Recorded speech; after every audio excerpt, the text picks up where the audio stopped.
spirit person manifests, everybody can see what happens. तो हे दोस्तों, मैं हूं तुम्हारा दोस्त स्पाइंडी। तो आज की वीडियो में आता हूँ एक पैरानॉर्मल केस के बारे में जो थोड़ा पुराना बट बहुत ज्यादा मिस्टीरियस भी है। तो ये केस की मैं एक समरी तुम्हें स्टार्टिंग में दूंगा, फिर इसको 3 पार्ट में तुम्हें आगे समझाऊंगा। इस केस की शुरुआत इंग्लैंड के गांव स्कॉल में होती है।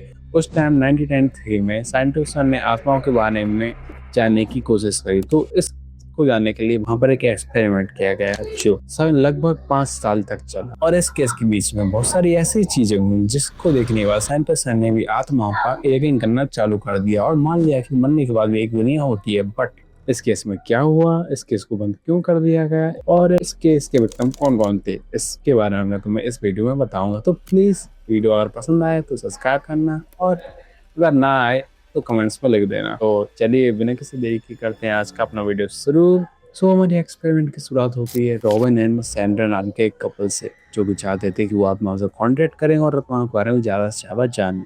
और इनके साथ 2 और बंदे थे जो आत्माओं से अच्छे से बात कर सकते थे, जिनको हम जल नाम से बुलाएंगे। तो आगे प्लान बनाते हैं कि एक अंधेरे कमरे में जाकर इन आत्माओं से कॉन्टेक्ट करने की कोशिश करें, और जो कि ये करते भी हैं। ये एक अंधेरे कमरे में जाते हैं और रिचुअल को परफॉर्म करने की कोशिश करते हैं और कुछ लाइंस बोलते हैं। बोलना में इस प्रकार थी, तो अच्छे से सुनो, मैं बोलूंगा। उन्होंने इंग्लिश में बोली थी, मैं तुम्हें हिंदी में ट्रांसलेट करके बताऊंगा। अगर दूसरी दुनिया में कोई है तो हमें सबूत दो। बस इतनी ही लाइन बोलने के बाद कुछ देर तक तो कुछ नहीं हुआ। इसके बाद कमरे की हवा में अचानक से छोटी छोटी ग्लोइंग लाइट्स आने लगी, जो कि वहां के बैठे लोगों को टच करती थी। इस घटना को रिकॉर्ड करने के लिए और सही से करने के लिए वहां के एसपीएफ सिक्योरिटी और फिजिकल रिसर्च के साइंटिस्टों को बुलाया गया। साइंटिस्ट ने इस बात पर यकीन नहीं किया और फ्रॉड पकड़ने के लिए उसके जो कैमरे हैं उसको रिप्लेस कर दिया खुद के कैमरे से।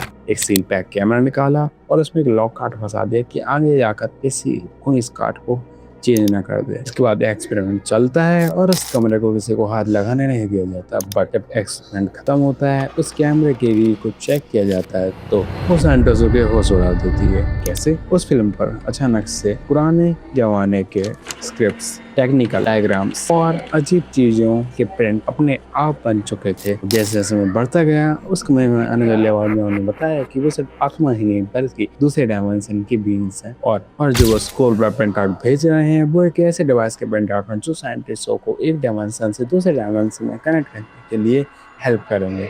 बट उन्होंने एक वार्निंग भी दी कि हमारे इस कनेक्शन के बीच कुछ बुरी ताकतों की नजर पड़ चुकी है, सावधान रहो। तो अब आता है जनवरी 1928।